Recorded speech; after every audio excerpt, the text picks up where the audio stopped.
ოქტომბერი თლიანად არჩევნების ჩათვლით, აქციის ჩათვლით, ყველაფრის ჩათვლით ჩაივლის ძალიან მშვიდად. კიდევ ერთხელ გაიმეორებ, რომ თავარია არავინ არ იფიქროს კანონის დარღვევაზე. თუ ვინმეს მაინც აუსდება ხელი, ნახავენ მათ შორის ახალი სისტემის, ახალი ხელმძღვანელობის ნამდვილ ძალას, არავის არ ურჩევ ამას. რეალურად თუ ვინმეს აუსდება ხელი კანონის დარღვევაზე, ყველა დაინახავს ძალოვანი სტრუქტურების ახალი მენეჯმენტის ძალას. ეს არის ჩემი მოგრძალებული რჩევა, რომ ხელი არ წაუსდეთ.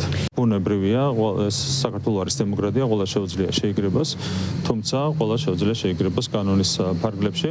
თუ ვინმეს თავში აზრად მოვა კანონის დარღვევა, ყველა მიიღებს, რა თქმა უნდა, საკადრის პასუხს.